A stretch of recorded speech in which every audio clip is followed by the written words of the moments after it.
A gente está apresentando hoje uma mentoria dentro da ação lá do programa que acontece no Instagram toda terça-feira, que é o Dia D, onde quem escolhe o tema é você. Vocês escolhem temas relacionados à carreira, mercado de trabalho e educação.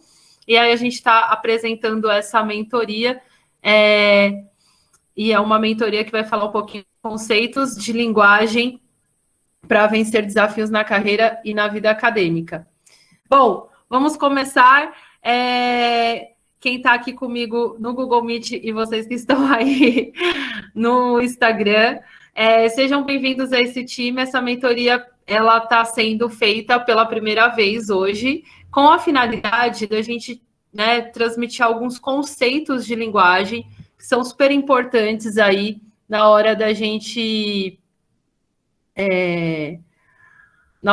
se posicionar no mercado de trabalho, da gente pensar aí na nossa vida de trabalho, na nossa vida acadêmica. Bom, então, sejam bem-vindos a esse time.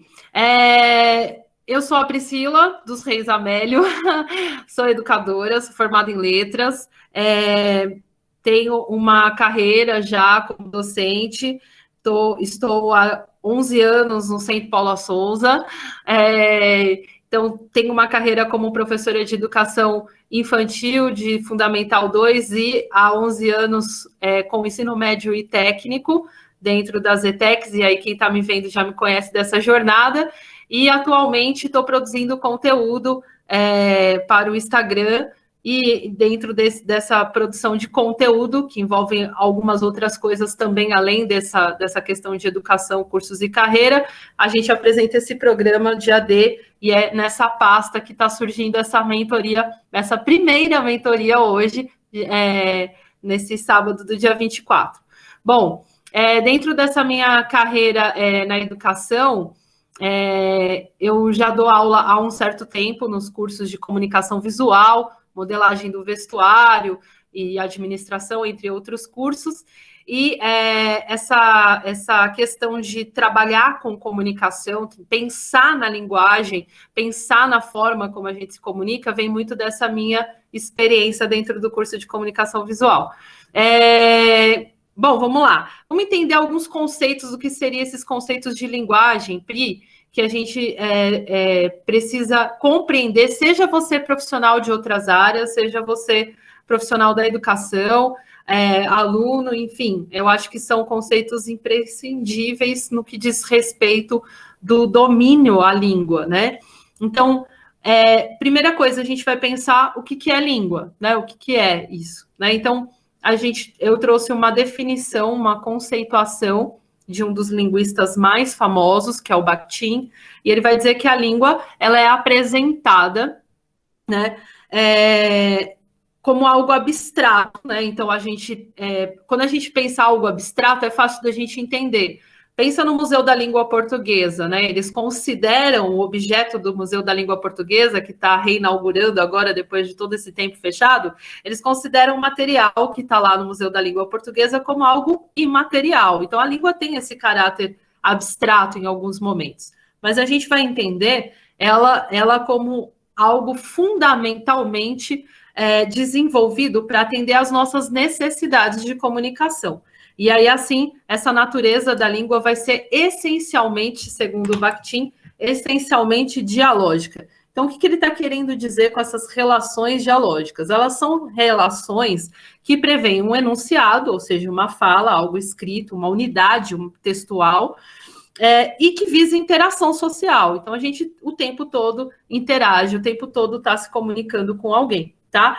A base dessa comunicação, né, dessa relação dialógica, segundo Bakhtin, é fala e escuta. Então, preciso de duas partes. Preciso de um emissor e de um interlocutor, né, de um receptor, que vai receber essa mensagem num determinado código, num determinado canal, e vai interagir comigo. Né?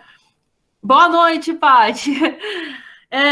E o que seria uma abordagem dialógica, só para vocês me entenderem? Então, Quando a gente fala de uma abordagem dialógica, por exemplo, dentro da área da educação, para quem está me ouvindo, que é educador, que é professor, que é pedagogo, o que seria isso? Implica no atendimento das necessidades do nosso aluno, né? No atendimento às necessidades nesse processo ensino-aprendizagem, né? No respeito, na inclusão, no comprometimento, né? Tanto do educador quanto do educando.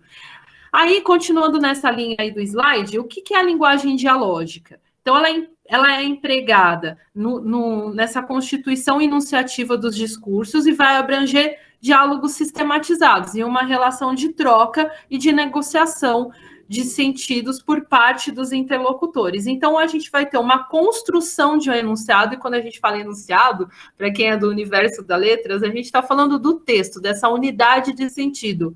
A gente chama o texto, né, normalmente, os linguistas entendem o texto como unidade de sentido, e eu costumo brincar até com as minhas alunas de modelagem, lá do curso técnico, que o texto vem de tessitura, vem de tecido. Então, quando a gente olha, né, a malha, né, a composição, vou fazer aqui no papel, mas a composição de um tecido com todos aqueles fios, a Amélia está aí, vai conseguir imaginar essa composição do fio. O texto também é essa tessitura, e a gente faz essa composição desse tecido do texto, né, dessa interligação, dessa articulação textual com as palavras. Então, para a gente ter um texto, precisa ter uma unidade, tal qual para a gente ter um tecido, precisa ter todas essas composições formando um tecido. E aí, para o Bakhtin, ele está falando que essa questão do discurso abrange esse sistema que visa a relação da troca, trocar esse sentido, trocar essa unidade de sentido com o seu interlocutor, ou seja, no caso, estou aqui trocando com vocês e vocês podem, e vocês vão trocar conhecimentos o tempo todo com alguém. Bom, o que é comunicação, então, Pri? Comunicação para o Bakhtin, ele vai entender que é uma situação de comunicação que pode ser, lembrando, pode ser verbal, ou pode ser escrita, pode ser visual, enfim, independente das formas de linguagem. E a gente vai pensar também que para os linguistas, digamos, mais modernos, os que estão na linha, né, eu não vou entrar em muitos detalhes aqui de referência, mas o Perene, entre outros, que estão numa linha de linguística aplicada, vão levar em consideração fatores extralinguísticos. O que são esses fatores extralinguísticos? São as questões onde as pessoas estão inseridas, né, o contexto, né, quem é o seu interlocutor, o vocabulário dele, aquela palavra que pode significar uma coisa e pode significar outra. Então, quando eu penso em termos que tem mais de um significado, eu posso falar manga do casaco e pode ser a manga fruta. Então, eu só vou compreender essa mensagem através de recursos que estão extra texto, né, extra verbal. Eu não vou poder me prender só a aspectos da gramática que a gente chama de gramática normativa, ou seja, aquela que impõe regras, né, todos os conceitos da gramática que você aprendeu na escola. Não é só ela que rege a comunicação, não é só ela que rege a linguagem. É importante a gente entender que um ser humano, até quando a gente estuda um tópico de semântica, que é coesão e coerência, que eu vivo falando disso, que meu aluno sabe, quando a gente pensa nisso, a gente não pode pensar num texto, a gente pode ter um texto totalmente coerente do ponto de vista dos elementos das palavras, ou seja, com arranjo verbal, tá lá, a oração composta sintaticamente da maneira correta, mas eu posso não me comunicar bem com esse texto. Então, escrever bem é diferente do que se comunicar bem, a gente vai ver isso daí nos tópicos a seguir. Para quem está me vendo pelo Instagram, só vou fazer um recadinho aqui. Para quem está me vendo pelo Instagram, eu estou dando uma mentoria que está acontecendo num grupo fechado aqui no Google Meet. É uma mentoria relacionando linguagem a conceitos, né, para você vencer aí adversidades e vencer desafios da vida acadêmica e do mercado de trabalho.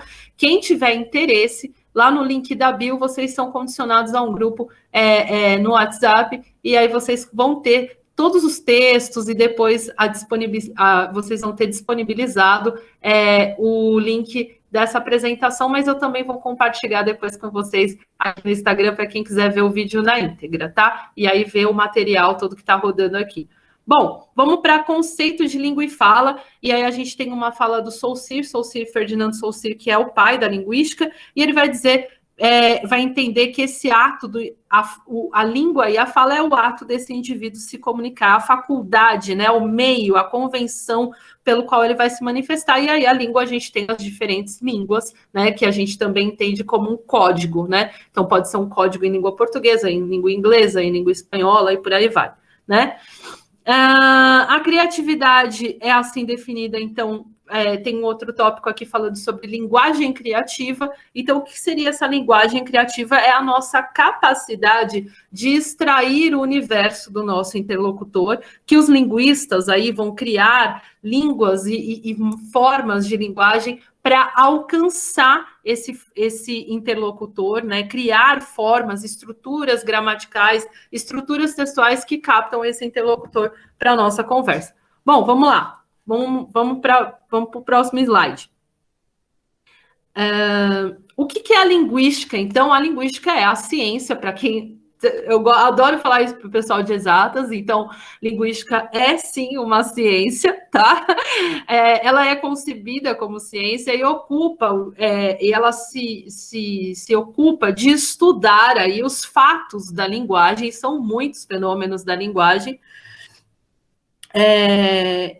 e aí a gente tem como pai da linguística Ferdinand Saussure, e o termo linguística pode ser definido como a ciência que estuda a linguagem. E aí a gente tem várias áreas de atuação aqui, eu até queria mencionar isso, as áreas de atuação da linguística, que são muitas, e vira e mexe tem alguém que me pergunta onde um profissional dessa área consegue atuar. Então, a gente tem divisões dentro do ramo da linguística, e essas divisões, elas estão desde sintaxe, fonética, fonologia, morfologia. Então, sintaxe é o estudo lembra quando você estava na escola e estudava sujeito e predicado, a fonética, o estudo dos sons,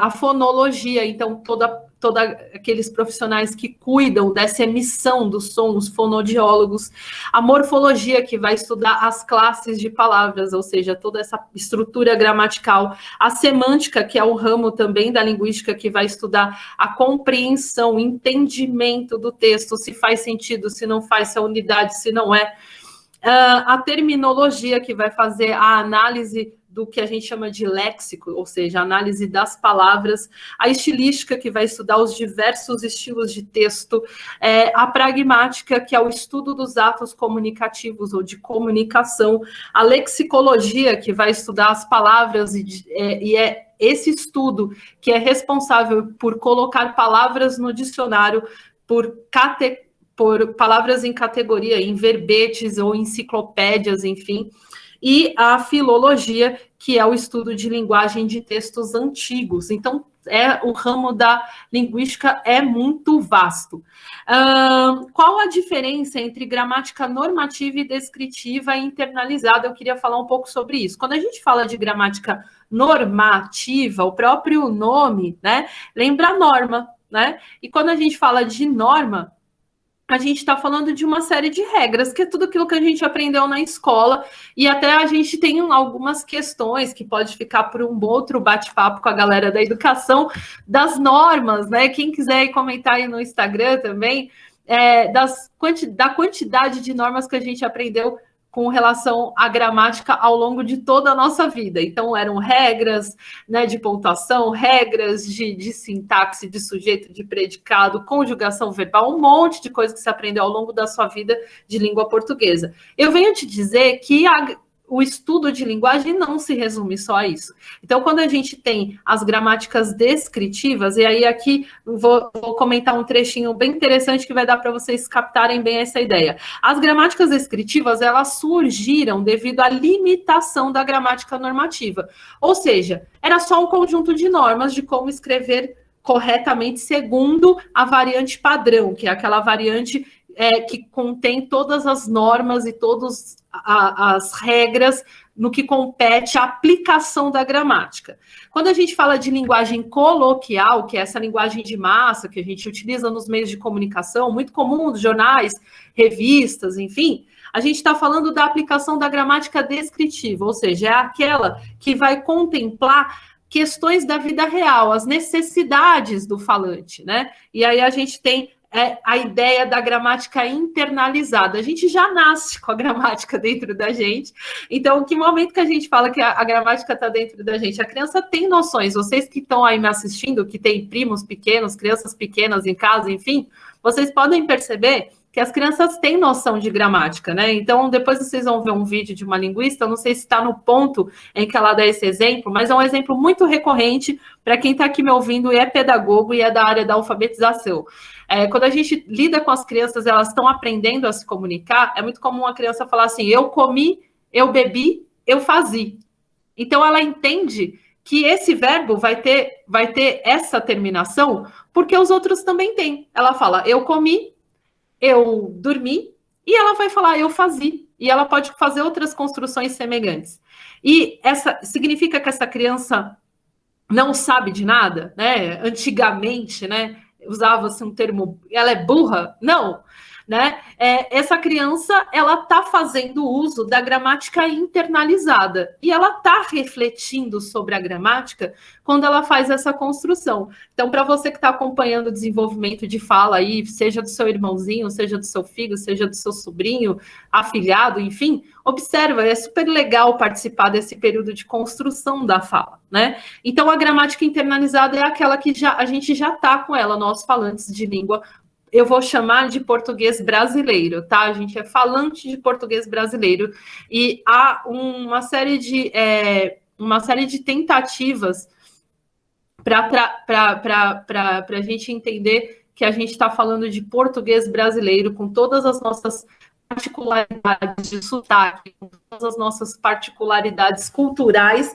a gente não fala exatamente o português de Portugal, como muitas pessoas, como a gente aprendeu a chamar o nosso idioma de língua portuguesa. O próprio Museu da Língua Portuguesa faz uma brincadeira muito carinhosa, que é o nosso idioma materno. Então, a gente já tem uma gramática internalizada do nosso idioma materno, do nosso português brasileiro, e aí essa gramática internalizada permite que a gente consiga falar razoavelmente dentro de uma variante coloquial razoavelmente bem. E a gente consegue perceber quando a gente está falando algo que grita muito, né? Assim, que dá aquele ruído de que você acende aquela lâmpada que estou falando errado, né? Graças a essa gramática internalizada.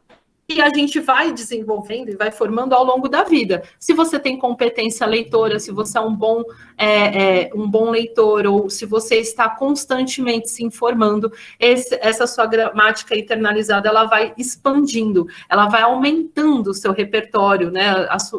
A quantidade de palavras, a capacidade de você argumentar, a capacidade de você verbalizar o que você sente, de se expressar. Então, é super importante a gente aumentar esse repertório e se desenvolvendo ao longo da vida, né? Senão a gente vai ficar eternamente criança falando eu comi, eu bebi, eu fazia. Aí não dá, né? Bom, continuando, se vocês, quem está me acompanhando aqui no Google Meet, quiser fazer alguma pergunta, pode ficar à vontade. Teoria da comunicação. Então, é super importante a gente entender, a gente já entendeu, né, os conceitos de linguagem, né? Eu trouxe alguns linguistas aqui, a gente já conceituou através de um escolhido que foi o Bakhtin, a gente já falou um pouquinho do que é língua, fala, linguagem, o que são as relações dialógicas, enfim, a gente já falou um pouco do estudo da linguística. Agora a gente vai entender que o que seria a teoria da comunicação, que partindo desse pressuposto da linguística aplicada, a gente vai entender como é que a gente se comunica.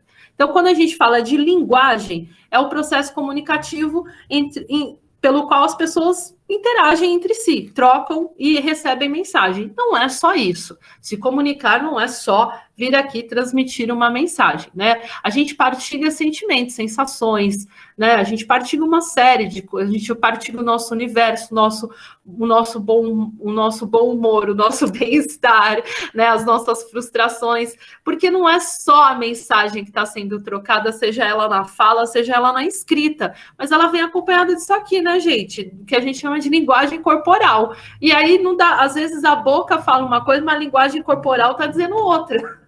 É o que acontece quando a gente está numa situação ou de aflição, ou de frustração, ou de desafio, ou está contornando problemas, né? Mas esses são os benefícios de você dominar a linguagem. Por mais que você esteja à frente de desafios ou esteja lidando com algum problema, você vai tentar, né, de um jeito ou de outro, contornar isso. Podemos entender, então, que a comunicação é um processo que transmite mensagem, recebe mensagem, que troca informação, que forma opinião. Então, a gente vai dizer que eu tenho um interlocutor, no caso, meus interlocutores estão aqui no Google Meet e no Instagram, quem está me assistindo, vocês são meus interlocutores e eu sou a emissora dessa mensagem. Qual que é o código, Pri? O código que nós estamos utilizando é língua portuguesa, né? E a gente está utilizando linguagem verbal. Aqui, quem está comigo no Google Meet está vendo linguagem visual ao mesmo tempo, tá? Quem está comigo no Instagram só está vendo a minha linguagem corporal. E a gente vai utilizar uma mensagem, no caso, a mensagem que a gente está transmitindo hoje são conceitos de linguagem para você repensar aí as suas relações interpessoais, sua vida acadêmica, seu universo do trabalho. E eu estou utilizando um canal. O canal, o Google Meet, a internet, e aí a gente precisa entender que cada canal tem uma particularidade, a gente já fala disso rapidinho, daqui a pouco nos próximos slides. Conteúdo, quando a gente se comunica, existe uma forma para a gente se comunicar, né? Como é que a gente se comunica? Quando vocês estão aqui me vendo nessa apresentação, vocês estão levando muito mais em consideração a minha linguagem corporal, tá? Ela fala muito mais do que o que eu estou dizendo de fato. Vocês estão prestando atenção se a minha sobrancelha está torta, que nem já me falaram, se meu cabelo tá zoado, se minha roupa tá torta, se eu estou com cara de receptiva, de simpática, se estou sorrindo, sou feliz. Vocês estão reparando tudo isso. Isso é a minha linguagem corporal. E ela, numa apresentação, corresponde a 55% do que você comunica. É por isso que a televisão, é por isso que os meios de comunicação foca tanto nessa linguagem corporal, né? É por isso que, por exemplo, dentro do universo político, eles estudam a linguagem corporal também como uma ferramenta de prender a audiência, né? Interesse vocal, essa impostação da sua voz. Como que você fala, né? Então, você precisa umas dicas, assim, uns exercícios práticos de dia a dia, né? É você se olhar no espelho, ver como é que é essa imagem, que as pessoas falam da sua linguagem corporal. Você pode gravar a sua voz, né? Ver a sua impostação, a sua entonação, como é que você fala, se ela é uma voz assim, monótona, se ela é uma voz dinâmica, né? Se é aquela voz... Sabe aquela voz quando você está na sala de aula, assim, o professor começa a falar, dá um sono, e você desaparece, puf, dorme. Então, vai precisar rever a sua entonação, né? Isso corresponde a 38%. Pri, se a gente não tivesse aqui, se a gente tivesse num podcast, como seria? Inverteria essa porcentagem. A gente teria 55% no interesse vocal, porque o podcast você não está vendo nada, você está todo concentrado no interesse vocal da pessoa e no conteúdo verbal. Então, provavelmente, o conteúdo verbal teria 38%. Aqui nessa dinâmica que a gente está aqui, o conteúdo verbal só tem 7%. Ah, por que tão baixo, Pri? Porque todo o conjunto está comunicando junto com o meu tema. Então, não é só o meu tema que está comunicando. Por isso que não dá para entender linguagem só do ponto de vista da gramática normativa. Não dá, tá? Então, a comunicação é além disso, tá? Então, é isso. A gente também, antes de eu mudar de slide, só para fazer um adendo, a gente também tem as funções da linguagem. Quem está me ouvindo, que é profissional de comunicação, a gente também estuda dentro desse tópico as funções da linguagem. Então, a gente tem funções da linguagem que transmitem emoção, que transmitem metalinguagem, que é referencial, que transmite apelação, que é a linguagem aí das propagandas, né, da publicidade. Isso é um outro tópico, mas se vocês tiverem alguma dúvida, e aí isso vale para vocês que estão aqui no Google Meet comigo, que podem interagir depois comigo lá, dar um feedback para mim, por favor, no grupo do WhatsApp, ou para vocês que estão comigo no Instagram, só mandar uma DM, falar, Pri, eu gostei, tenho dúvida nisso, naquilo, tenho vários materiais disponíveis que posso compartilhar com vocês, beleza? Vamos para o próximo? Próximo slide. Então, a gente vai falar um pouquinho agora de variantes ou variedades linguísticas. E esse é o grande desafio da comunicação atualmente. A gente anda transitando em universos online, né? Então, a gente está, ora, fazendo comunicação presencial, e esse presencial, assim, restrito, né? Na pandemia, as pessoas que estavam com você na sua casa, e essa comunicação acontecendo em ambientes online. Então, a gente precisa prestar atenção que a linguagem tem duas formas. Ela pode ser verbal, né? E aí a gente vai entender oral ou escrita. Ela pode ser uma linguagem utilizando os esquemas visuais, enfim. E eu vou transmitir essa linguagem a um grupo de pessoas, a um grupo de indivíduos, aos meus interlocutores.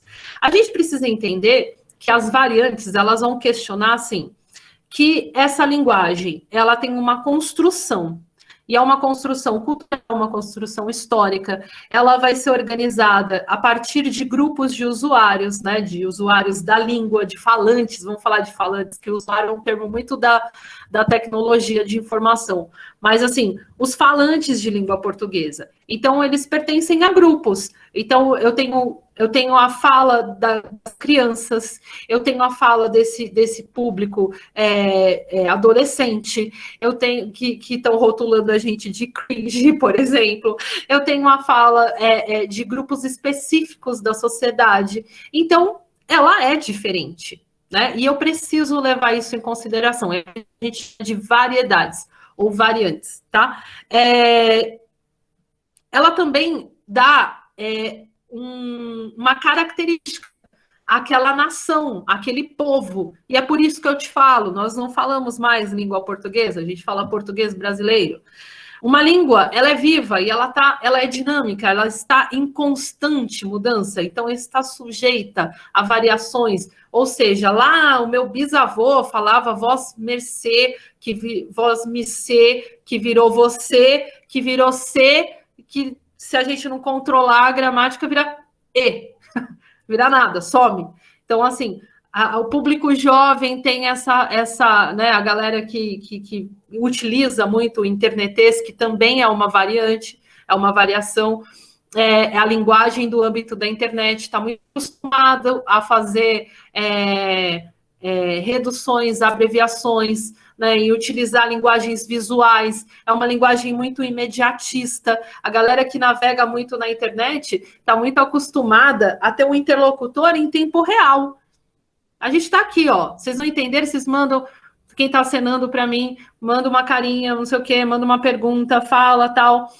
E quando eu estou fazendo um texto, eu tenho um interlocutor real lá para interagir comigo, para falar, Pri, não entendi? Não, você só tem um texto. E se ele não for uma unidade de sentido competente, se ele não estiver comunicando a altura daquele público-alvo, essa mensagem vai ser truncada, né? E aí eu já vou passar um videozinho na sequência, falando um pouquinho dessas variedades, mas antes só vou acrescentar mais umas informações de variantes linguísticas. A gente tem variantes regionais, ou seja, a gente tem falares diferentes no Brasil, e isso é muito rico para o nosso idioma. Então, a gente tem os falantes nortistas, do norte, do sul do país, do centro-oeste, né, do sudeste, e isso, o paulista que fala diferente do carioca, que fala diferente do baiano, que fala, enfim, fala diferente de quem nasceu lá no Paraná. Todas essas diferenças de sotaque, né, essas diferenças estudadas aí pela fonética, por exemplo, que é um ramo da linguística, tudo isso também inclui numa variante. Então, eu tenho que pensar se eu vou dar uma palestra lá no Paraná, se eu vou dar uma palestra lá no Nordeste, se aquele termo está adequado para a minha audiência. Então, quando eu falo de teoria da comunicação, eu vou pensar na minha mensagem e no interlocutor. Essa mensagem está adequada para o meu interlocutor, para o ambiente que ele vive, para o mundo que ele frequenta, né? Está adequada? Essa palestra estaria adequada para crianças? Não. Né? Então, já respondendo. Então, é essa a ideia, tá? A gente também tem variantes com relação a, por exemplo, poder aquisitivo, poder econômico. Então, assim, eu posso ter uma comunidade que é falante usuária, adepta e utiliza gíria e utiliza expressões coloquiais diferentes de outra comunidade. A gente tem falado muito nessa questão das variantes, é importante ressaltar aqui a questão do gênero neutro, que muitas pessoas me perguntam, né, em vários lugares aí, e aí a gente tem que pensar se eu estou falando para uma comunidade LGBTQIA+, e que ela quer, e ela precisa, e ela pode ser atendida por uma variante que contemple um gênero que a favoreça, que a identifique, porque a gente não está só jogando, despejando mensagem, a gente está partilhando emoções no nosso universo, a gente está se conectando com o nosso interlocutor. Não é que a gente vai fazer toda vez um texto. Ai, professora, mas... Ai, Priscila, então o texto não é meu? Não, o texto é de quem lê. Então, comece a rever os seus aspectos de linguagem, tá? Então, a gente também pode trocar. Então, eu tô aqui com a minha galera do Instagram, em vez de falar bem-vindo e bem-vindas, eu posso falar bem-vindes, eu posso falar todes.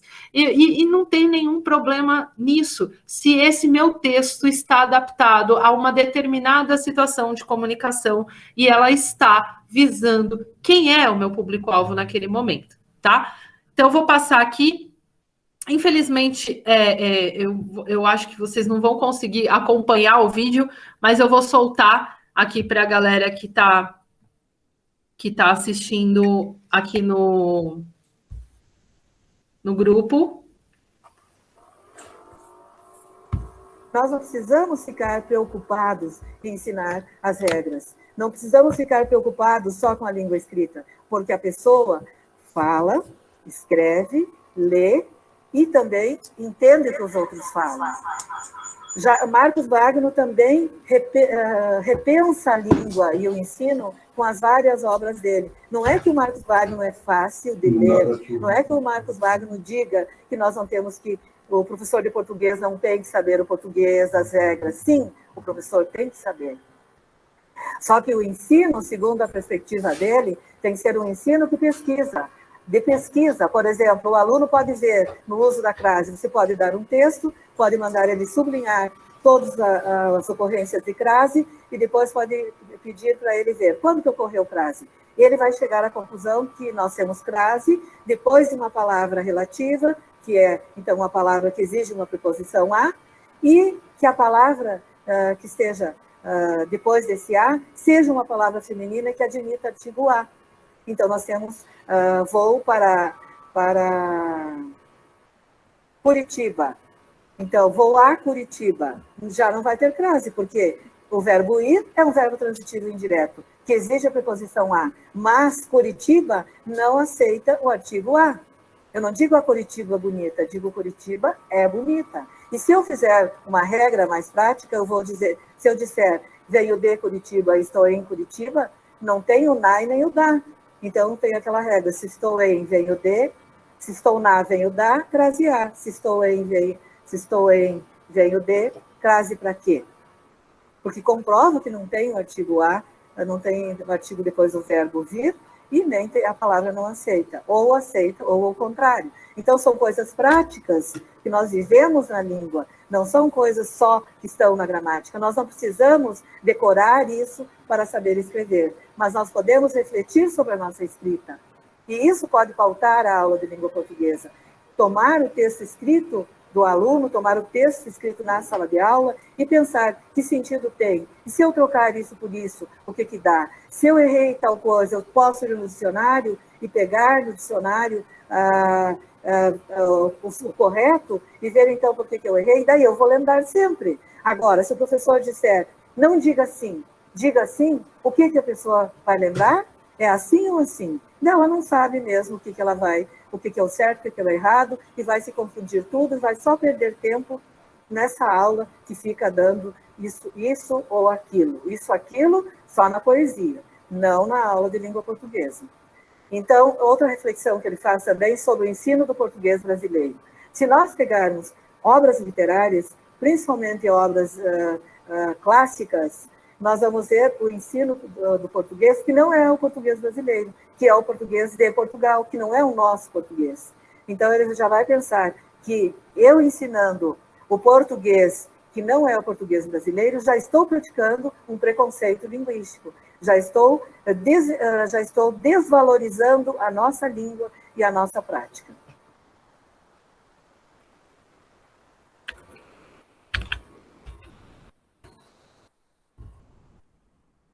E essa fala dela, encerrando, com essa questão do preconceito linguístico, né, que a gente precisa se atentar a esses falares, se atentar a essas particularidades e tomar cuidado para não cometer nenhum preconceito linguístico, que é todas as vezes que a gente ignora que há variantes de linguagem, variantes linguísticas, e quando a gente ignora isso, eu tendo a utilizar só o aspecto da linguagem, da linguística normativa, da gramática normativa, e falar é certo e é errado. E atualmente a gente precisa, um dos desafios da linguagem é compreender que a gente não tem esses falares errados desse ponto de vista de reflexão, mas a gente tem particularidades de fala. Então a gente tem uma galera que, por exemplo, não tem acesso a todas as informações ou que fala gíria, isso não significa que ela não se comunica bem ou que ela não saiba,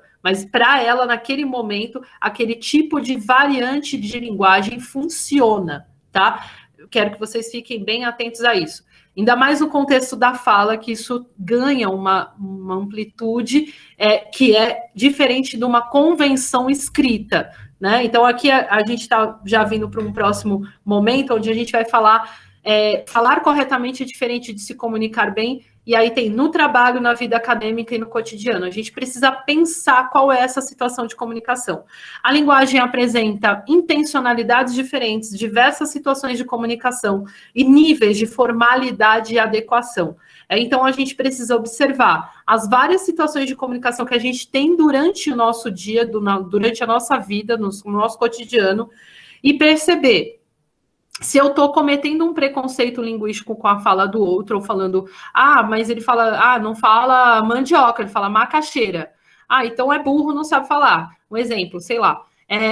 Não sabe se expressar, porque não fala de tal maneira, não pronuncia, não fala poça, fala poça, né? Não fala carteiro, fala carteiro, né? Então, a gente precisa ampliar essa ideia. Mas você escreveu errado, você escreveu todes, não escreveu todos. Então, eu preciso estar antenado com essas variantes linguísticas para não cometer um preconceito linguístico e entendendo as convenções da comunicação. Então, convenção escrita é diferente de convenção de linguagem oral, de linguagem falada. Então, na fala, a gente tem marcas da oralidade, a gente tem expressão, a gente gesticula, a gente respira, a gente tem uma série de nuances na nossa voz e que vão dar uma convenção diferente da escrita. A escrita pode ser uma escrita coloquial, né, que flexibiliza as normas gramaticais?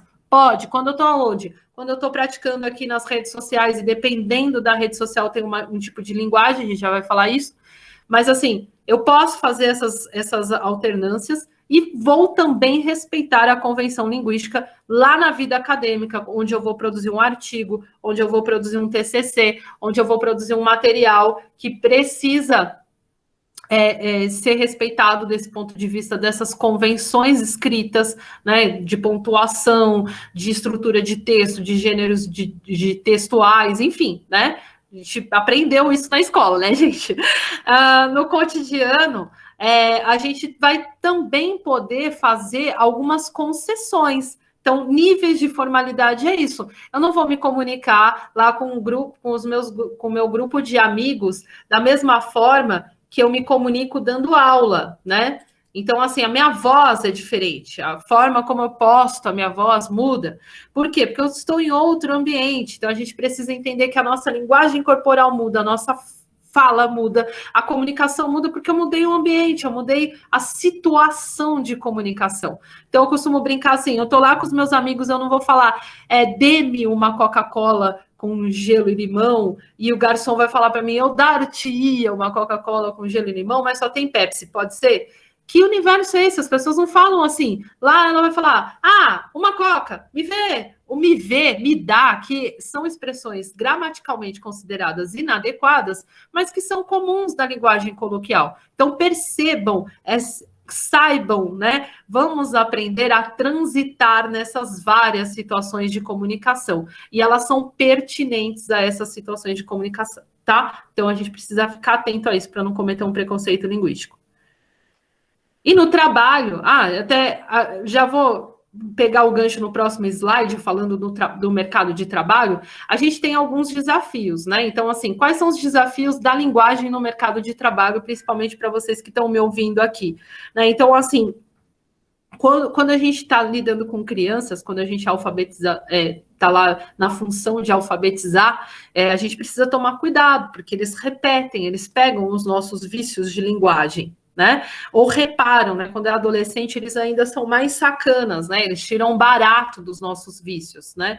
Eu gesticulava muito quando eu dava aula, e eu lembro que teve uma turma que fez um vídeo com as minhas mãozinhas, assim, ó, no final do ano. Então, eles reparam em tudo. A gente precisa ficar antenado na forma como a gente se comunica.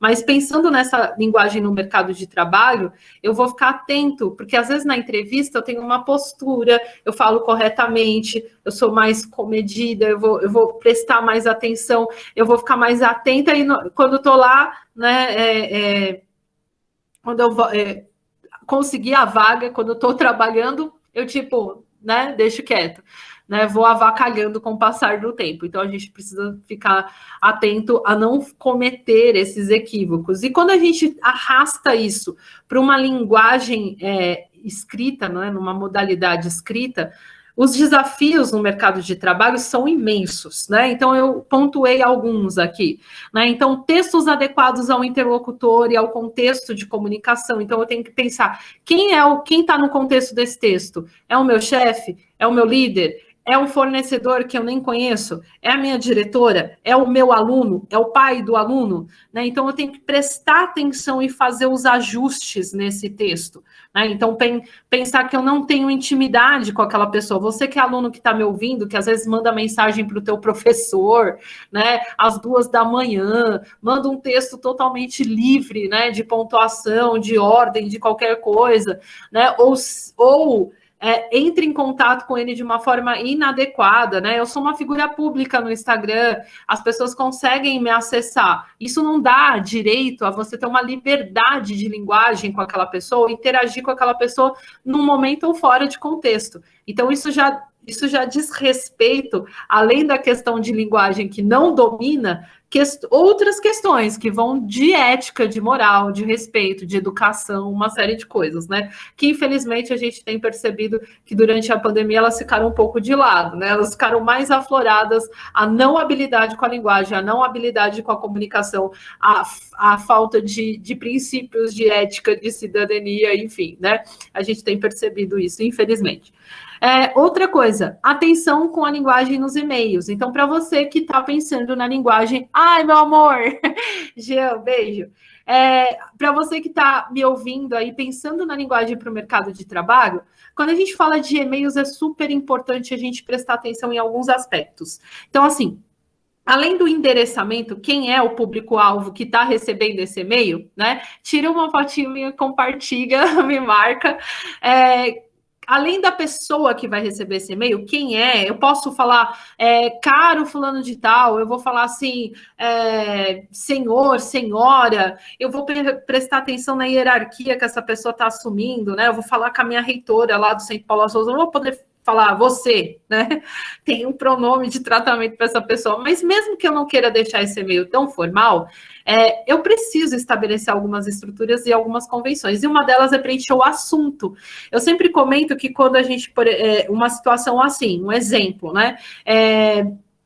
eu estou aqui com o Jean, e o Jean falou para mim assim, Pri, me indica um profissional aí de RH, e aí eu vou passar a vaga desse profissional de RH e para uma pessoa, e a fulana vai mandar o e-mail para o Jean, e ela não põe assunto, ela só põe o anexo, o currículo dela e tchau e benção. Né? E aí o que vai acontecer? Né? Assim, a pessoa não vai... Primeiro que essa informação já chega truncada, né? E o e-mail tem que ter uma apresentação, ele tem que ter um endereçamento, ele tem que ter uma expressão cordial, um bom dia, uma boa tarde, ele tem que ter um texto referente à indicação, né, de fulano de tal, ou conforme conversa no WhatsApp ou conversa no telefone, segue os documentos abaixo, tem que ter uma apresentação, tem que ter uma finalização, aguarda um retorno, aguarda o teu feedback, então o prazo estipulado é de 2 semanas, e um atenciosamente, e assinar, essas são convenções escritas e a gente não pode abandonar, né? E aí, falando do outro canal que a gente tem utilizado muito mais do que o e-mail, que é o WhatsApp, a gente também tem convenções, né, ainda mais profissionais para o uso do WhatsApp. Não é o grupo da família, não é o grupo do churrasco, não é o grupo dos seus amigos do futebol que você rola qualquer mensagem, qualquer figura inadequada, né? Eu tenho que saber entrar e sair de fóruns de conversa. Eu estou num fórum de conversa no Instagram e o papo é de mercado de trabalho, eu não quero, eu saio, né? Mas eu não vou trazer tópicos ou situações que não competem àquela situação de comunicação, porque isso vai denegrir uma coisa que a gente fala muito em teoria da comunicação. Eu acabei esquecendo de mencionar. Lá naquele esquema lá de 5%, de 7%, 38%, 55%, 90% do que você é sua imagem pública. Então, a sua linguagem corporal, o que você fala e todo esse conjunto de comunicação traduz a sua imagem pública. E aí, Nelson Rodrigues já falava um pensamento que é assim, não faça da sua vida pública o que você faz na privada. Quando você entra no banheiro, o que você faz na privada? Pensa aí para eu não falar. Que é merda, né? Eu não aguento, eu falo isso para os meus alunos. Então, você não pode fazer da sua vida pública isso. Né? A sua vida pública é a sua imagem. E qualquer dia menos dia, você vai precisar se valer da sua imagem. Então, em algum momento, aquela foto que você colocou que você não deveria colocar, a forma como você se apresenta nos ambientes que você frequenta a internet. Ai, Pri, mas não tem nada a ver. Aqui no Instagram, no Facebook, eu sou séria. Lá na conta, lá no grupo do Teams, Zoom, Meet, que eu uso na minha escola, na minha faculdade, no meu trabalho, eu sou séria. E lá no TikTok, que eu tenho uma conta, eu faço comentários preconceituosos, eu faço comentários inadequados. Em algum momento, a sua imagem pública vai se cruzar com as outras imagens que você projeta aí nas suas várias situações de comunicação e vai dar um problema. Então, pense nisso, né? Seja responsável pelo que você fala e que você escreve por aí. Então, convenções para o uso do WhatsApp. Vou mandar uma mensagem no meu grupo de trabalho às 2 da manhã, às 3 da manhã, às 4 da manhã? Não, né? Então, o WhatsApp não é, né, aquela terra sem lei do seu grupo da família, que também não deveria ser, porque você vira o cara chato, né, que fica mandando mensagenzinha, vira o velho, né, o cringe do grupo da família, mandando mensagenzinha de bom dia, solzinho, videozinho e tal, né? Então, pense, né, a linguagem, né, ela abrange esse universo extra verbal para você captar sensações da pessoa, se você está sendo inadequado ou chato. Gente, já tive situações no trabalho de grupos serem desabilitados e dos integrantes do grupo do WhatsApp não poderem se manifestar, às vezes, em pautas importantes, porque tinham pessoas que enviavam mensagens inadequadas o tempo todo. Então, é bem comum isso. Né? Isso não é uma falha, não é uma gafe. Isso é uma ignorância do ponto de vista de linguagem, é uma falta de ética, de bom senso, de respeito, de uma série de coisas que você precisa se rever enquanto indivíduo, enquanto cidadão, enquanto pessoa que convive em sociedade. Então, as convenções sociais mudaram. As convenções no mundo online são as nossas atuais convenções. Então, como você anda interagindo no universo online? Como é que você entra e sai dos ambientes online? Como é que você entende que esses ambientes online funcionam? Então, essas convenções para o uso do WhatsApp incluem isso, né? Então, não vou mandar uma mensagem às 2 da manhã, eu não vou mandar um oiê com um monte de e pontinho, 3 pontinhos e um monte de coisa assim para o meu grupo do trabalho. Eu vou formalizar essa mensagem pensando em qual situação de comunicação é e quem vai receber essa mensagem, beleza? Sua imagem pública nas redes sociais com textos adequados. Então, como é que você aparece nas suas redes sociais? Então, seu texto está adequado com a sua imagem? O que você vende? O que você oferece? Né? Então, tem lá, para vocês aí que estão me ouvindo, que pensam muito em mídias digitais, então no Instagram, eu tenho lá uma cartela de cores que eu posso desenvolver no Instagram, eu posso pensar no dress code, eu trabalho com o público feminino, então o que é legal ter lá? Eu trabalho, sei lá, com roupa, né? Eu trabalho, então ajuste, né, essas imagens, esses textos. Se a minha conta, se eu quero ter só, né, redes sociais para lazer, eu vou precisar adquirir contas sociais para intenções profissionais. Então, o LinkedIn é uma delas. Então, não faça do que você faz no Facebook, no seu LinkedIn, né? Não se exponha, às vezes, de uma maneira muito aberta lá no LinkedIn, como você se expõe no Facebook. Pensa na sua imagem pública, cuide dela, que é muito importante, tá? E cada mídia digital, ela tem uma linguagem diferente. Então, a linguagem do LinkedIn é diferente da linguagem do TikTok, que é diferente da linguagem do Twitter. Por mais óbvio que isso pareça, às vezes não dá para jogar a mesma transmissão em vários lugares, né? Às vezes a gente até faz isso por uma questão de comodidade. Porque eu não sou nenhum youtuber. Mas o correto é você ver o funcionamento de cada uma das redes sociais.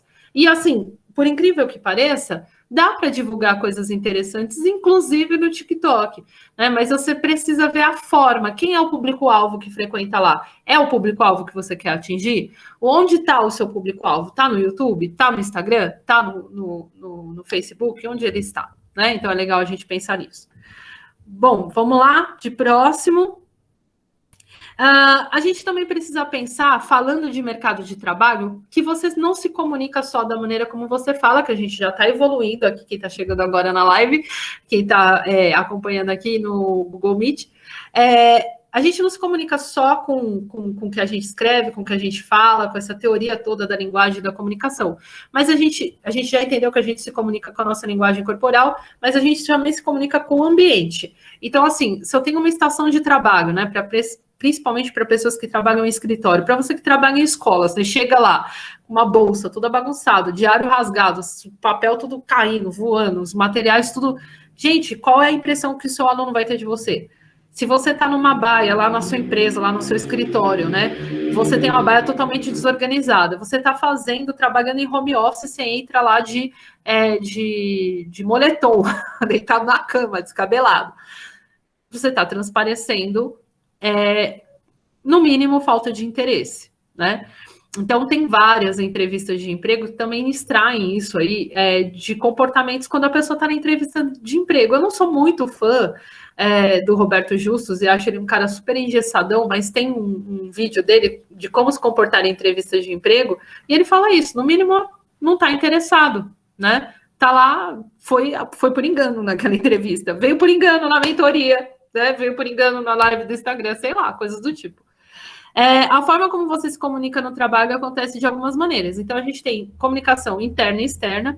Interna, como você se comunica com as pessoas do seu trabalho, né? Eu chego lá, é segunda-feira, eu não quero nem saber. Estou de mau humor, me deixa, não quero, nem dar bom dia. Não. Né? Você precisa manter uma comunicação interna, seja na sala de aula, eu chego lá, não falo com ninguém, eu não gosto, não quero interagir. Você está convivendo, é um grupo de pessoas. Permita-se desenvolver a sua comunicação interna nos ambientes que você frequenta, seja o universo acadêmico, seja o universo profissional. Externa é como eu me comunico com as pessoas fora dali. Como eu me comunico com os professores, como eu me comunico com os funcionários da escola, porque tem pessoas que acham que eles não existem, que eles não merecem o mínimo de respeito, o mínimo de nada, né? Então a gente precisa se atentar, se antenar, né? Quando a gente está dentro da nossa rotina, às vezes a gente perde comunicação, a gente às vezes não se comunica bem, e não se comunica bem com alguns públicos. Aí você fala assim, eu me candidatei para síndico no condomínio, ninguém votou em mim. Então, como você se comunica com as pessoas que moram no seu prédio? Não sei. Então vai, volta lá e vê como você se comunica. Não falo com ninguém, dou bom dia para ninguém. Tal. Tem um texto, depois, se vocês quiserem ler, é maravilhoso. É do Otto Lara Rezende, e o texto chama Vista Cansada. Eu super recomendo. Que ele fala de como a gente se comunica na nossa rotina. Que a gente fala sem saber que está falando, a gente olha sem ver, a gente passa... e se tivesse uma girafa no lugar do porteiro, a gente não ia se tocar que estava uma girafa lá. Então, depois joga aí no Google, dá um Google e pega esse texto, Vista Cansada, do Otto Lara Rezende, e lê, e você vai refletir sobre a sua linguagem no cotidiano. A apresentação do ambiente de trabalho conta, a sua apresentação conta, os materiais. Eu olha, tem uma ótima, eu dei aula um tempão num curso de design de interiores. Eu vou chegar para uma apresentação estou vendendo o meu projeto. Chego apresentando os meus materiais, eu tenho... dois aspectos, um positivo e negativo. Se os materiais são ruins, a pessoa vai levantar da minha apresentação na hora e eu não vou vender meu projeto. Se os meus materiais forem muito bons e eu apresentar eles logo de cara, também ninguém vai prestar atenção na minha apresentação e só vão perguntar assim, quanto custa? Então, há uma coerência, há uma lógica no seu esquema de comunicação, né? Aquela coisa que você aprendeu lá na escola, de começo, meio e fim, vale para aqui também. Então, é bem importante vocês prestarem atenção nessa questão dos materiais. E apresentar materiais organizados, materiais competentes, materiais bem escritos, revisados, enfim, né? Eu me apresento na sala de aula enquanto professor escrevendo na lousa. Então, eu tenho que me preocupar com a minha letra. Você, aluno, mas o material que eu apresento é uma redação, tá tranquilo, tá suave. O material que eu apresento é a lição de casa que o meu professor pediu. E aí eu entrego numa letra inteligível, que só eu sou capaz de ler, porque, né, eu sou muito bom, então eu lendo tá bom. Não, a letra não é sua, a letra é de quem lê. O texto não é seu, o texto é de quem lê. Você pode ter as suas inspirações, o seu vocabulário, a sua maneira de se expressar textualmente, a sua maneira de ver o mundo, e isso, os seus conhecimentos, que o seu conhecimento é diferente do meu conhecimento, né, das coisas que eu domino, que eu estudei, as áreas de conhecimento, enfim. Essas são as particularidades que vão definir um texto, diferentes autores e por aí vai. Mas você, na hora que está fazendo esse texto, você está projetando para o seu interlocutor. Então, pense nele, né? Não pensou nele, a gente vai ter alguns problemas com relação a isso. Portfólio, né? Eu também tenho um portfólio para apresentar. Então, assim, o meu portfólio é a minha experiência docente. Então, quem está aqui me escutando que é da área da pedagogia, que é da área da educação, são os projetos que você desenvolveu, né? As atividades diferentes que você desenvolve com as suas crianças, os seus alunos, né? Os trabalhos diferentes, as propostas, né? Que você desenvolveu ao longo da vida, seja você profissional em outras áreas. Então, né? Sou comunicador, sou web designer, então os trabalhos, os projetos que você desenvolveu para os seus clientes, enfim, né? É portfólio. E a gente consegue colocar todas essas informações hoje de uma maneira muito mais ampla, falando dos novos contextos, do novo mundo, a gente consegue colocar essas informações de uma maneira muito mais organizada do que, às vezes, num currículo que a gente fazia lá no Word, estando aberto para novos aplicativos e novas tecnologias, e o LinkedIn oferece uma vasta forma de você relacionar vários materiais que você executa, que você produz, e você consegue colocar lá, você consegue colocar as coisas que você lê, os programas que você gosta de assistir, as suas relações, fazer conexões. Então, hoje, para você que quer ser um profissional e ter visibilidade, falar de comunicação externa, se você não tem um LinkedIn, você faleceu para o mundo, tá? Para você que está aqui nessa live, está me acompanhando aqui, pense. Vai lá, cria, vai montando aos pouquinhos, vai lendo, ele é bem intuitivo, vocês conseguem, né, ir colocando e armazenando as informações lá aos poucos. E o dress code é esse código de conduta, né? Então, assim, não dá para eu ser um professor de educação física e chegar lá de salto. né? Não dá para eu chegar, para eu me apresentar de qualquer maneira, né? Então, assim, tenho um público mais selecionado, ou um público talvez mais conservador, então eu vou também pensar nessa composição da minha roupa, na cor e uma série de coisas, tá? Tudo isso transmite e comunica mais do que você possa imaginar, tá? Uma outra coisa que eu queria falar, além desse código de conduta, né, que muitas empresas também começaram a se ajustar, né? A gente também teve muitas brincadeiras aí das empresas com a galera com os pijamas bonitinhos em reuniões, eu vi vários relatos com relação a isso. A gente precisa estar antenado que dentro do trabalho a gente tem esse limite da comunicação, então a gente precisa sempre estar antenado para não ultrapassar esse limite. Vamos de próximo. Política das comunicações. Então, pensando nessa questão da política de comunicações, desse código de ética na hora de se comunicar, tem vários livros aí, principalmente relacionados à administração, que fala sobre isso. Comunicação Empresarial, do Rivaldo Chinem, é um deles. A importância desses conceitos de linguística aplicada garante com que você pense nesse código adequado, na abordagem, na mensagem, no interlocutor, no canal correto para você utilizar em cada uma das situações de comunicação. Para você que está chegando agora, a gente está falando de linguagem, de comunicação. Então, como eu me comunico? Qual é a situação de comunicação e para quem é essa comunicação? Quem é o seu interlocutor? Para quem? Com quem você está falando? Alcançando êxito na relação interpessoal com seus colegas de trabalho, ou seja, você vai se relacionar melhor com as pessoas, seja relações interpessoais, seja elas relações pessoais, às vezes, né? No trabalho, no universo acadêmico, enfim, adquirindo uma comunicação mais efetiva, seja com seus clientes, seja com seus alunos. Mas por que quando eu explico sintaxe, análise sintática desse jeito, eles não entendem? Por que quando eu conto uma história dessa maneira, as crianças não prestam atenção? Por que quando eu ensino de tal maneira, por que eu quero ir lá no meu ambiente online dar a mesma aula que eu dava no presencial? Vai funcionar? Não. Para quem está lá no meu grupo, lá do WhatsApp, que está o link na bio, eu deixei vários materiais de como conduzir aulas aí no ambiente EAD, né? Então, né, textos sobre tecnologia no ambiente da educação. Então, pensem nisso, né? Então, pensem nesse repertório, nessa transição de espaços. Irá ajustar melhor a sua linguagem oral e escrita, entendendo e respeitando melhor os níveis de formalidade que se espera da variante padrão, né? Da variante coloquial em diversos ambientes. A gente tem variantes e aí a gente tem que pensar em qual que eu vou usar em qual ambiente. Os coraçõezinhos subindo. Pode passar.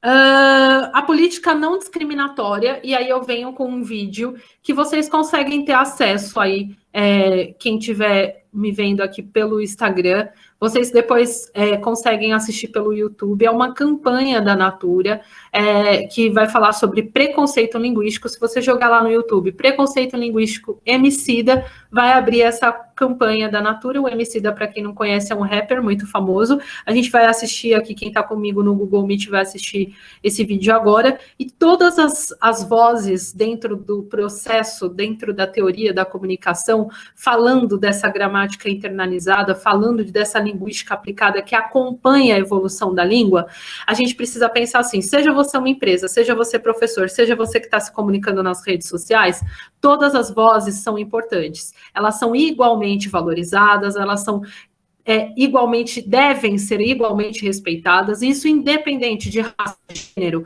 experiência ou posição social. Então, a gente precisa se antenar à ideia do preconceito linguístico, e aí, enquanto a galera, eu vou pedir para colocar o vídeo, a galera que está comigo no Google Meet vai assistir o vídeo do Emicida, falando um pouquinho do preconceito linguístico, que é um vídeo bem legal.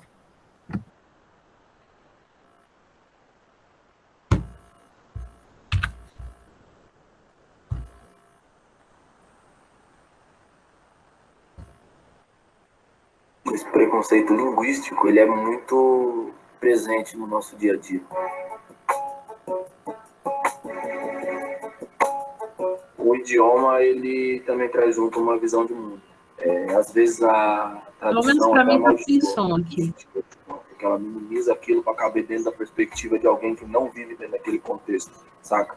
Então, tipo assim, o peso de uma saudade, tá ligado? O que a palavra saudade significa para quem fala português é anos-luz do que é, sei lá, um início, entendeu? Isso significa muito mais do que isso, mas isso precisa ser diminuído para caber dentro da lógica dessas pessoas que vêm de fora. O português do Brasil, na verdade, eu nem gosto de chamar ele de português, porque eu acho que a gente fala brasileiro, que a gente não fala igual a Portugal, entendeu? A gente já fala, é um idioma parecido, mas é outro. Recebeu-se imigrantes aqui de tantos lugares do mundo diferentes, que cada um trouxe um pouco de si, colaborou com isso aqui. É uma expectativa meio óbvia que surja uma maneira nova de se falar no Brasil. O português de Portugal, mano, ele tem uma santidade, assim, é meio sacra, assim, a sílaba tônica, sabe? Tipo, ela é no lugar correto, sabe? E no Brasil, mano, se eu quiser que tenha 5 sílabas tônicas na palavra, foda-se do que eu tô falando, tá ligado? Se a gente fala maravilhoso, todas as sílabas são fortíssimas. A língua foi se moldando às necessidades e às culturas que estavam mais presentes em cada uma das regiões do Brasil. E quando você vai falar da periferia, sabe, a necessidade de se comunicar rápido, sabe, a norma culta às vezes é mais lenta. Tem muitas pessoas que não têm um diploma, mas têm uma vivência, sabe, mano? E aquela vivência ali, ela é tão ou mais importante do que várias coisas que a academia trouxe no mundo. E que se você teve a oportunidade de adquirir um conhecimento, você tem a obrigação de compartilhar ele, entendeu? E fazer isso de uma forma afetuosa, não arrogante, sabe? Existem níveis de escolaridade, existem níveis de letramento, existem níveis econômicos, né, mas de acesso à escolaridade, sacou? E se eu desconsiderar isso aí num país como o Brasil, eu vou estar sendo muito canalha. A sociedade do Brasil tem um hábito de ser muito canalha. Se uma pessoa fala mesmo, fala mesmo, tá ligado? Partindo do ponto que a intenção é você entender. Se você entendeu, sabe, a ponto de entrar naquela história, a missão foi cumprida. Se você pontua aquilo para marcar que aquela pessoa não obedece a uma norma culta da maneira tradicional, talvez tenha um problema em você, não em quem está falando.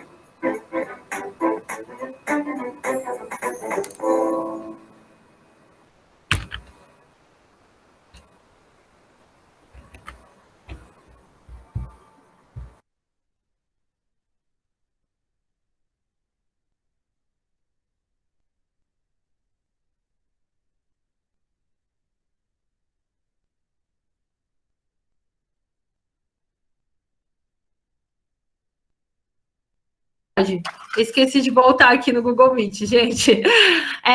Então, vamos partir já para essa reta final. Esse novo mundo, que é uma das coisas que está lá no nosso título da mentoria, a gente vai falar desses desafios da linguagem, dessa sociedade 5.0. O que seria essa geração sociedade 5.0? A gente tem a ideia, a gente tem a informação que foi criada no Japão, e ela tem uma tendência, né? Acompanhar as tendências mundiais de tecnologia e informação, embora a gente esteja num país subdesenvolvido, as coisas demoram um pouco para fazer sentido e chegarem aqui, mas a gente vai entender que essa sociedade 5.0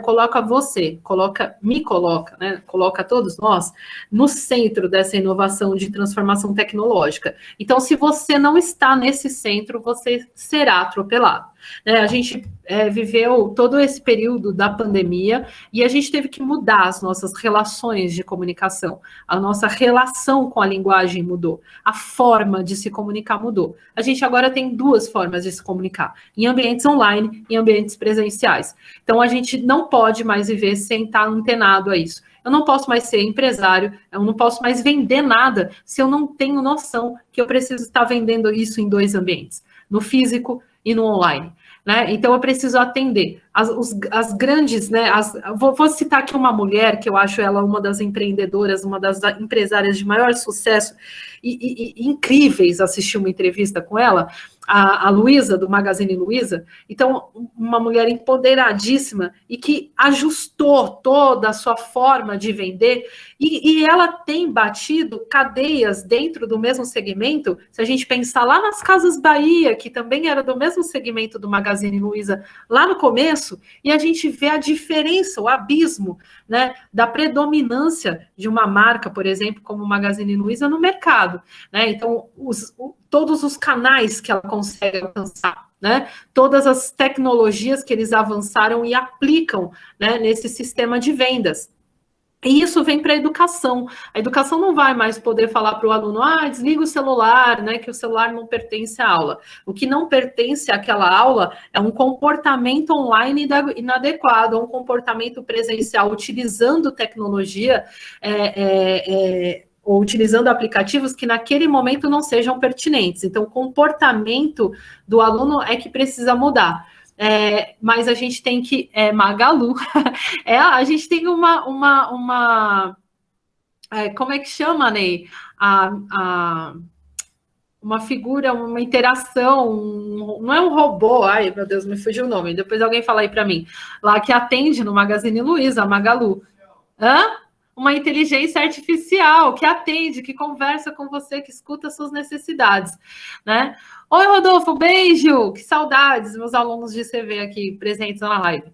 Então, a gente precisa estar antenado com essas novas formas e no ambiente educacional a mesma coisa. Então, a gente teve que aprender a utilizar uma série de aplicativos, uma série de metodologias ativas para dar conta desse aluno e entender que não dá para se comunicar da mesma forma no presencial e da mesma forma no EAD, para você que é professor e que está aqui me ouvindo. A gente vai mudando e Pri, vai voltar? Acabou a pandemia? Vai voltar tudo como era antes? Não. A gente já está nessa sociedade 5.0, onde o centro, onde você precisa estar no centro de toda essa tecnologia, né? E não ser atropelado por ela. Às vezes a gente no começo da mudança, mas a gente precisa se ajustar. Então, na escola, a educação escolar precisa compreender e incorporar mais essas novas tecnologias e as novas linguagens digitais e as diferentes, né? Que elas são diferentes, são vários aplicativos, são várias mídias. Desvendar os seus códigos, dominar essas possibilidades e expressões possíveis e também alertar os alunos às manipulações, né? As não verdades, as fake news, né? Ao bitolamento da geração aí que só joga videogame ou que só fica na internet vendo vídeo no YouTube, né? Para a gente não beirar, ou às vezes me dá medo, parece que essa idiocracia está muito próxima, então a gente precisa estar antenado a essas manipulações, né? Fica aí uma dica para você que quiser saber mais sobre isso, assista Dilema das Redes, muito bom, Netflix aí. No trabalho, estar, então, antenado às novas plataformas, às novas tecnologias, aos novos aplicativos. Não dá para, Rodolfo aí que está me ouvindo, não dá para eu ser um web designer, não dá para trabalhar com comunicação utilizando softwares ultrapassados. Eu tenho que, todo o tempo, estar revendo, estar me especializando. Produzir, então, serviços e produtos, experiências de linguagem, eu quero falar isso, pensando no trabalho e pensando nessas experiências digitais, né? O digital, que está muito presente aí em todas as empresas super antenadas. Eu fiz uma palestra com um amigo meu, ele não está aqui na live, mas vou deixar um beijo para ele, o Bruno Guedes, que é responsável por experiência digital na Heineken, e ele falou isso, o universo digital está presente, as empresas precisam se conectar nesse universo digital com seus clientes e entender como essa experiência desse produto está chegando para ele. E aí aqui eu também comento nessa questão, né, desse universo, essa experiência unboxing, é uma linguagem, você entregar uma caixa para o seu cliente, uma caixa, né, não vai numa sacolinha de supermercado, né, não vai numa coisa qualquer, chega uma caixa, ele tem uma experiência, ele tem um contato com aquilo, né? Todas as empresas que fizeram venda no digital começaram a mudar a forma de se comunicar com seus clientes, porque no digital as pessoas ficaram carentes, assim, a gente foi para um digital, para um online muito forçado devido à pandemia, que mudou a nossa relação e que também podou muitas relações, né? Que deixou a gente em casa sem ter a interação, né? Essa interação física. Então, as empresas e a escola e todo mundo teve que criar novas interações e que pudessem transmitir sentimentos, emoções, sensações dessas novas interações. Então, quando você recebe um produto na sua casa, né, seja um restaurante, eu vou receber um hambúrguer aqui, eu vou receber um hambúrguer com um recadinho, com uma fala, com uma coisa, e aquilo é uma forma de comunicar. Lembrem-se, se comunicar não é só trocar mensagem, você não joga mensagem em cima do seu interlocutor, né? Então tem todo um compartilhar extraverbal que precisa ser priorizado, tá? E nas relações também, levar em consideração a sua entonação, como você fala, como você acolhe. Gente, o que tem de cursos aí na internet sobre comunicação não violenta. Então, se você se comunica de uma forma ríspida, de uma forma... Então, reveja isso. É possível mudar, né? É possível aprimorar a linguagem.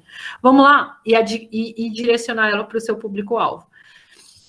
Então, por último, comunicar é partilhar sentido, né? Então, não é só despejar a comunicação. Então, a gente precisa atingir o nosso interlocutor, captar o universo, a visão de mundo, as sensações desse interlocutor, né? Seja ele seu aluno, seja ele seu filho, seja ele, né, o seu colaborador da empresa, não importa, seja a sua audiência no Instagram, né?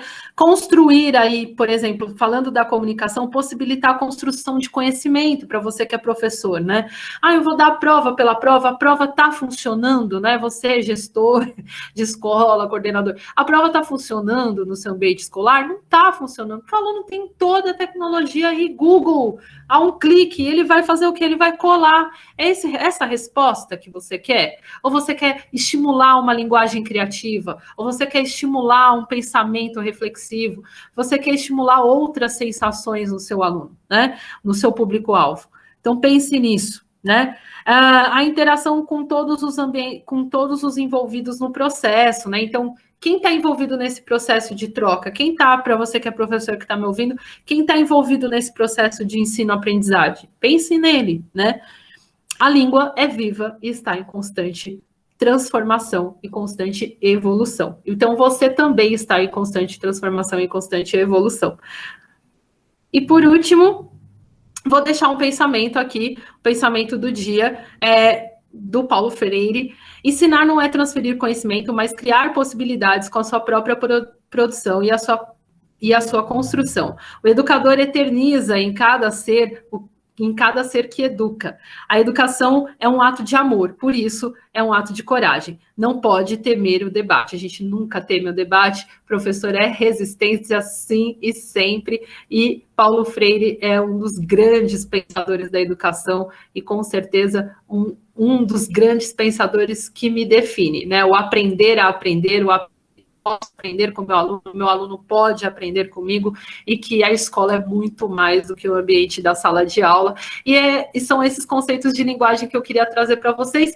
Se alguém quiser falar alguma coisa aí no Instagram, mandar beijo, tirar uma fotinha, me marcar depois lá, os conteúdos vão ficar disponíveis no grupo que está no link da bio lá no Instagram. É só vocês entrarem no grupo Mentoria de AD e vocês têm acesso a todos os materiais. E aí eu queria saber, quem está comigo aqui no Google Meet tem alguma pergunta para fazer? Quer falar alguma coisa, Nelma, a Amélia, enfim. Perguntas, eu não tenho perguntas, eu tenho só elogios. O vídeo vai ficar gravado se ela quiser ver depois. Oi, Amélia. Eu não tenho perguntas, eu tenho só elogios, eu adorei. Perguntas eu não tenho, mas elogios sim, eu adorei participar. Obrigada. Eu amei. Muito obrigada, viu? Muito obrigada, Amélia, muito importante para mim. Achei bem interessante a participação também do Emicida. Foi muito bom. Muito obrigada mesmo. Obrigada eu. Beijo. Nelma, muito obrigada pela sua participação. Depois, Nelma, diga lá para sua amiga, eu acho que é a Nilma, né? Fala para ela que vai ficar disponível, manda o link lá no Mentoria de AD. Amélia, depois, se você também quiser compartilhar com outras pessoas, eu vou mandar o link. Para você que está me assistindo aqui no Instagram, tem um link lá na bio, você consegue entrar no grupo Mentoria de AD no WhatsApp e ter acesso a todos os materiais que foram utilizados para organizar essa primeira mentoria. Gente, me mandem sugestões na DM, me mandem feedbacks, falem alguma coisa. Algumas pessoas já falaram aqui no Google Meet e durante a live. Um beijo, Ney, Paty, do Pro Mais Educa. Acessem lá Pro Mais Educa, uma plataforma pensando na saúde emocional aí, dos educadores, alunos e todos, né? Sigam lá Pro Mais Educa oficial. O Jean, que me acompanhou aqui. Dandan, você acabou de entrar, meu amor, meu ex-aluninho, fofo querido. Vai ficar tudo salvo, tá? No IGTV, Dandan, depois você assiste. Também vou compartilhar o link do YouTube para vocês assistirem depois essa mentoria e compartilhar com quem mais vocês acharem que deve, tá? Eu me despeço. Um beijo, muito obrigada. Manda um beijo para sua amiga Nilma e diga para ela que depois fica disponível tudo lá. Um beijo, Amélia, um beijo a todo mundo. Eu vou encerrando aqui a gravação no Google Meet. Um ótimo sábado para vocês. Obrigada pela paciência. E até mais. Tchau!